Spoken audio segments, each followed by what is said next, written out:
Periodic classification of elements. टेक्स्टचा पान number 16 काढा, पेज 16. त्यात आपण समजावून घेऊ. क्लासिफिकेशन ऑफ एलिमेंट्स म्हणजे मूलद्रव्यांचं वर्गीकरण. हे क्लासिफिकेशन किंवा वर्गीकरण म्हणजे काय असतं? तर क्लासिफिकेशन म्हणजे असं आहे की समजा मोठ्या संख्येने काही गोष्टी आहेत, तर त्यांचा आपल्याला अभ्यास करायचा आहे. तर तो करताना त्यांचे जर गट पाडले तर सोपं होतं. उदाहरणार्थ समजा एखाद्या शाळेत 5वी पासून 10वी पर्यंतचे विद्यार्थी आहेत, तर सगळ्यांना एकत्र बसून शिकवतात का? तर नाही शिकवत. तर त्यांचे 5वी 6वी 7वी असे गट पाडतात. तर ते गट पाडल्यामुळे एकेकाला शिकवणं सोपं होतं. तसं मूलद्रव्य सुद्धा 118 माहिती आहेत आपल्याला. तर प्रत्येकाचा वेगवेगळा अभ्यास करायचा म्हटलं तर थोडंसं कठीण जाईल. तर त्यामुळे त्यांचे काही क्लासिफाय त्यांना करता येतं का, त्यांचे काही गट पाडता येतात का, असा विचार माणूस पहिल्यापासून करत आलेला आहे. We have learnt in the previous standards that all the atoms of an element are of only one type. आपण आधीच्या अध्यायांमध्ये बघितलंय की एखाद्या एलिमेंटचे सगळे ॲटम्स जे असतात ते एकाच प्रकारचे असतात. सल्फरचा ॲटम घेतला तर जगातला कुठलाही सल्फरचा ॲटम हा त्याच प्रकारचा असणार. क्लोरीनचा ॲटम घेतला तर जगातला कुठलाही क्लोरीनचा ॲटम हा त्याच प्रकारचा असणार. Today 118 elements are known to the scientific world. आज वैज्ञानिक जगाला 118 मूलद्रव्य माहिती आहेत. However, around year 1800, only about 30 elements were known. मात्र इसवी सन 1800च्या सुमारास साधारण 30 मूलद्रव्यच फक्त माहिती होती. More number of elements were discovered in the course of time.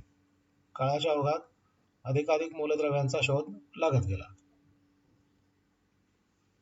More and more information about the properties of these elements was gathered. आणि या मूलद्रव्यांच्या गुणधर्माविषयी अधिकाधिक माहिती जमा होऊ लागली. To ease the study of such a large number of elements, scientists started studying the pattern, if any, in the vast information about them.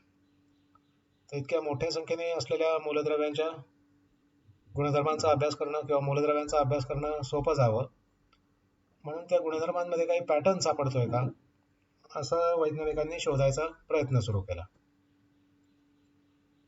You know that in the initial classification, elements were classified into the groups of metals and non-metals.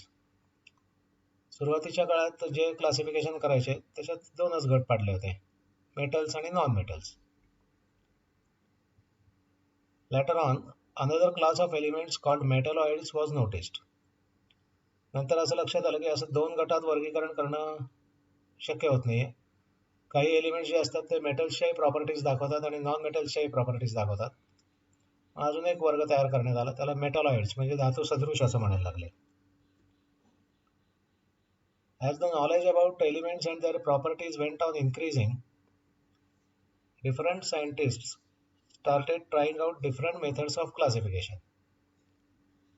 जसजसं मूलद्रव्य आणि त्यांच्या गुणधर्मांविषयीचं ज्ञानात भर पडायला लागली, तसतसं शास्त्रज्ञांनी त्यांचं वर्गीकरण करण्याच्या वेगवेगळ्या पद्धती शोधायला सुरुवात केली.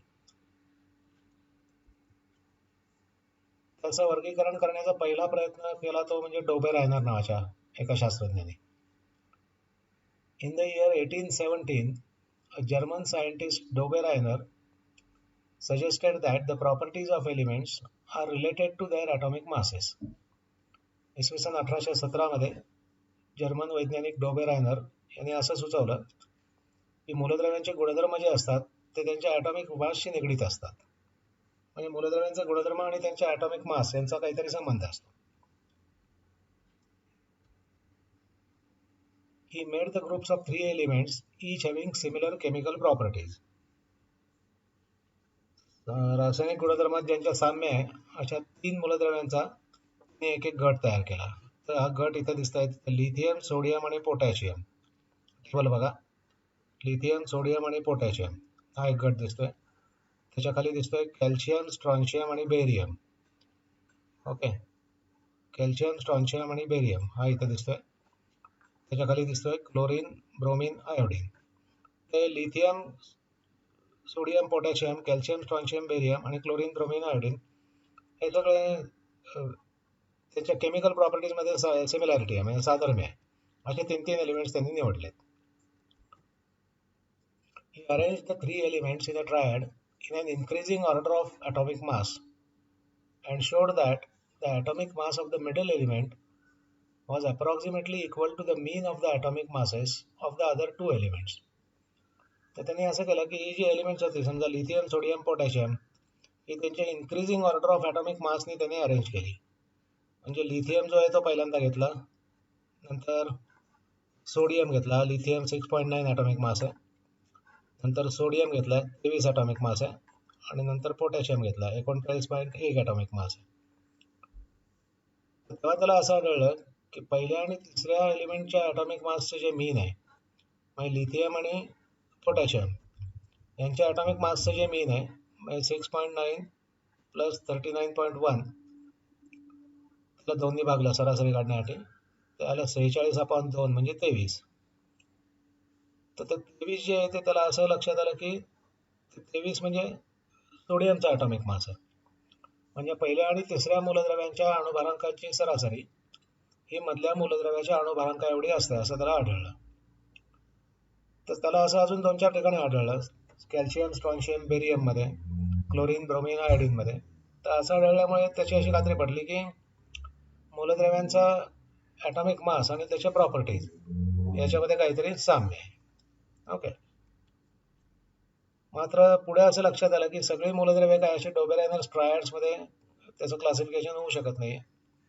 त्यामुळे पुढे ही पद्धत सोडून देण्यात आली. ही पद्धत जरी सोडून दिली असली तरी असं वर्गीकरण करण्याचा प्रयत्न करणारा तो पहिला शास्त्रज्ञ होता, त्यामुळे त्याचा प्रयत्न महत्त्वाचा आहे. समजलं नसलं तर रिवाइंड करून व्हिडिओ परत बघा, मध्ये पॉज करा. समजलं असलं तर पुढचा व्हिडिओ बघा.